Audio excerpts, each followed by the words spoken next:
Hi, my name is Ashley, and today I'm going to talk a little bit about why I decided to become a ASL interpreter, or really why I decided to focus on the major of sign language interpreting. So right after high school, I wasn't quite sure what I wanted to do with my life. So I decided to go to community college because it's the cheapest option, and it's also a lot easier to kind of choose your path.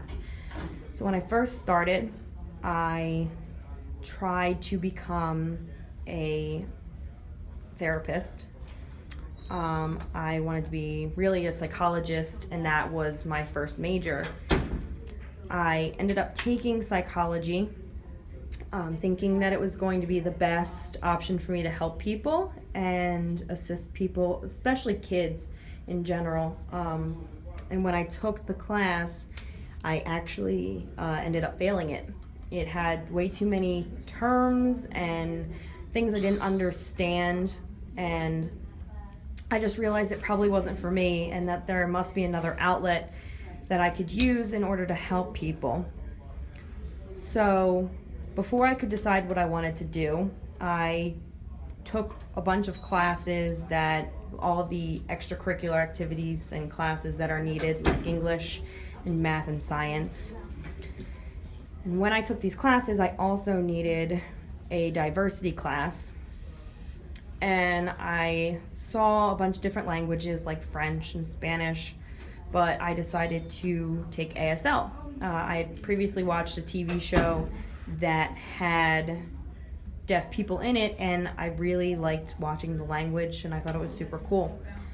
So I started to take that class. My first class was in the summer, and my teacher was hearing, and I didn't so much care too much about the class. I didn't think it was that important.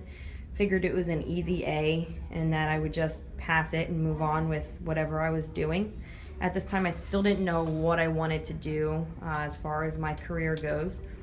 So I took the first class, and even though I didn't really pay attention, I still really enjoyed the class.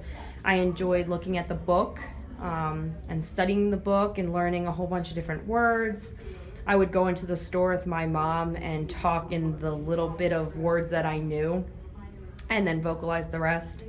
So then I decided, okay, I'll try and take ASL 2. So I took the second course. I ended up being a week late for the class, and when I got to the class, I found out that my teacher was deaf. I also had to sit in the very front of the classroom because I was late, so everybody had already found their seats. This is when I really just fell in love with the language and fell in love with the class, and it really from there is where it took off. I continued with that, and it really helped me to learn that this is actually something that I want to do. Now, as of right now, I don't know if interpreting is something that I want as a career, but I do love sign language. I love the language. I love the culture.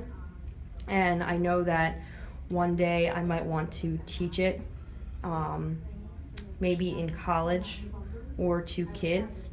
I think it's of vital importance for kids to learn sign language. It helps with the foundation of English. So even then, if I worked in an elementary school and tried to implement sign language as a language or accepted language in schools, perhaps I would eventually go and try and teach that in schools.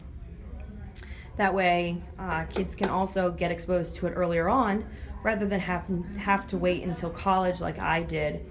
I think if I would have had the option to take it at a younger age, I probably would have, rather than Spanish, because no child wants to take Spanish. And then I probably would have a better foundation of the language. So I hope to eventually get my teaching degree, my bachelor's, and then go on to teaching sign language to other children, whether it's in college or in high school or middle school. But I think that's the best path for me to take as of right now.